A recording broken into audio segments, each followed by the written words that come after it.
G'day folks, welcome to this final report for our playthrough of the Anzac landing scenario from Assault on Gallipoli.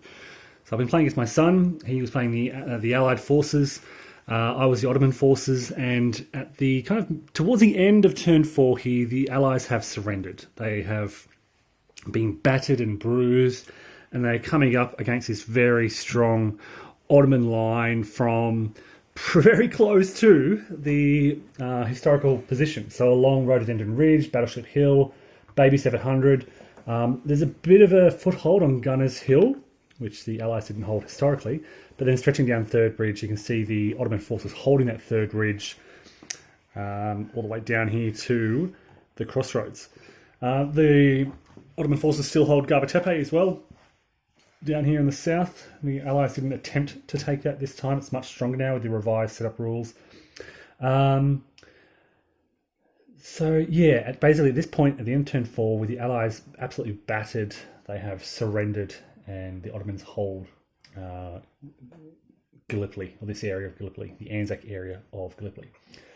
There were several Allied breakthroughs, so turn 2, turn 3, the Allies held Scrubby Knoll and Hobbs Hill, and from this point they were able to break through into Pinewood and Koja Plain below. At one point it looked like they could have taken Maltepe, but I'll talk about that in a moment, but Ottoman forces can easily counterattack this position. So the Allies need to capture Maltepe and hold it until the end of the turn to secure a victory. They also, you can see up here, they can break through along Scrubby Knoll to the north towards Hill 400 and the Upper Valley. There's no victory point locations out here, but it is a threat to the Ottoman forces. They can advance down south along the Third Ridge, or they can head back west up Hill 971 and Chinook Bear up here. So what do you think, Bertie? How was the experience? It's a great game. If you're a fan of battles and historical games, then this is brilliant, and it's easily my second favorite. Your second favorite game? Yeah. Yeah, cool. So I will say it is. I think it's easier to defend as the Turks. The Turks, I gave my son the Allied forces because they're probably more fun. They're attacking, they're advancing, they're seizing objectives, but they've got a more difficult task ahead of them. I think it's easier in this kind of game to defend, to be on the defensive side. But you want to be the Australians and the British and New Zealanders and Indians. So, yeah. And you did pretty well. Captured a large part of the Third Ridge, advanced beyond, but just were fought back. And the reason for that is, one of the big things about this game is counter-attacking is critical. And the Ottomans, being on the defensive, are in a much better position to counterattack. And the reason for this is that as you advance into a new space, you have to flip your units over to their exhausted side, where they become weaker and more vulnerable. So as the Anzacs, the Allied forces broadly, are advancing, they become exhausted, and the Ottomans can just shoot at them and more easily inflict losses on those Allied forces. The Ottoman forces are defending, they have better positions, they have the heights. I think by and large, they're numerically superior, and it's just, easier for them to counterattack and to inflict those losses. What this means is that the Allied strategy as they're advancing, it's more difficult, and they have to really use their battleship off the coast to kind of soften up the Ottoman defenders first, reduce them before they then advance. As you advance into an enemy space, if you advance into the space, the enemy gets this defensive fire first on your reduced units, which can inflict more losses before you then get the opportunity to do advancing fire. Close combat happens much later on. So you really, as you're advancing, you're facing reductions in your strength and defensive fire and, strong Ottoman forces defending before you can hope to hold those positions. It's a much more difficult task to attack than it is to defend. The other thing is, so Ottoman reinforcements arrive from the southeast and east, and they can use these roads to very rapidly, within one move, 1, 2, 3, 4, 5, 6, they're up on Third Ridge. Whereas the Anzacs have a much more difficult journey up these hills without roads. That's like 1, 2, 3, 4, 5, 6, and they've only reached Johnson's Jolly. So much easier for the Ottoman forces to get their reinforcements to the focus of the fighting along Third Ridge compared to the Allied forces, who have a much more difficult journey. And along the way, if the Anzacs stop here in Château or Lek Valley, they're subject to counterattacks by these Ottoman forces on the heights and all around, who are positioned, who are, just quite strong.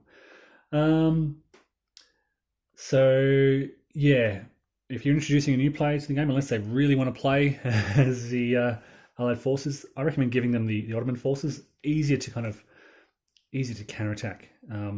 So I think we're still kind of learning how to attack as the Allied forces. They need to soften up the Ottoman forces, kind of advance cautiously in strength, so they're not suffering too many casualties. Using their machine guns and their artillery very carefully to kind of pick their places. And they did that quite well on turns 2 and 3 before this massive Ottoman reinforcements arrived to push them back. I mentioned the Allies held this position. They broke through into Pinewood, Koja Plain. At one point, they could have captured an empty Maltepe. And if they can capture Maltepe and hold it until the end of the turn, they win. Problem is, they could have captured it, but with Ottoman reinforcements arriving from Gallipoli Road, just to the east of Maltepe, it's easy for the Ottomans to push the Anzacs back off that location. He also has ships. Yeah. So even if I did make it to Maltepe, those ships can blast away. Yeah. So Ottomans are in a very, very solid defensive position here. And it's a puzzle. The Allied player in particular needs to work out how to crack these Ottoman defences, how to advance cautiously, how to soften them up, and seize those objectives. Now, they don't need much. They've got 3 out of, I think, the 6 they need, so 2 more of these locations, and they've got it. But, as I said, subject to very heavy counterattack. Because of these roads, now I'm starting to think that the northern sector up here, Chunuk Bair, Battleship Hill, might be the more ripe area for the Allies. It's much more difficult for the Turks, Ottomans, to get their forces up here. It's like 2 moves to Chunuk Bair. Much quicker for the Allies. So maybe this is the area where they could focus on instead, this northern area, the heights, rather than Third Ridge, which is what we've been seeing. The Ottomans have really strong defences over there, like artillery. I think they had machine guns up there. Yeah, and trenches, those deep trenches, which makes it really difficult. So you can see here, deep trench, -2. It's a -2 dice roll modifier, basically, when the Anzacs are trying to attack there. So that was plus all this impassable terrain. They've got to navigate these routes, but it's kind of a payoff. It's more difficult trenches, but harder for the Ottomans to reinforce. Look, as I said, this is part of the puzzle. There's a lot of replayability in this game. There's a lot to explore.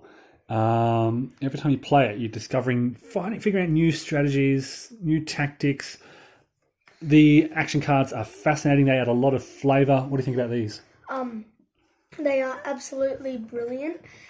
And my favourite one is Heroic Act, because it allows you to bring back a unit that's tired. Like, I think at one, I used one, it was here. Yep. And I used my first Heroic Act because I think it was round 2. I had 2 Heroic Acts in my hand, so I kept on moving him, and I was like 2 spaces away. So he sees the heights up here and then used Heroic Act to flip an exhaustive unit over to its fresh side and then advance again. Now, as I said, this is where he could have advanced onto Maltepe, but he advanced into the valley here to try and hold it. You don't want to advance... again, this is really difficult decisions. What about close combat? So this uses a close combat system very similar to Hannibal, Rome versus Carthage, or 1989. For those familiar with that, what did you think of the combat card system? It was a bit confusing, but it was brilliant. Like, the person who first engages in it plays a card, and then the other person has to play that exact card. If they don't have it, then they lose. Yep. So it keeps on going. Yeah. So in terms of learning, did you find it fairly easy to grasp how to play the game? It was very easy to learn, and this is easily my second favourite game. Yeah. It's brilliant. So great game for many ages. I really think there's a lot to explore here. So very replayable. If you're a fan of area movement games like, what's this one? Breakout Normandy, I have set up at the other end of the table. Storm over Stalingrad, Storm over Arnhem. Please check out Assault on Gallipoli. It's now available for order. I'll put the link in the description below. Yeah, really fascinating game. Really captures the historical flavour of the Gallipoli campaign in the Anzac area. It's a very well designed piece of work. Yeah, a lot to unpack here. Thanks, folks, and take care.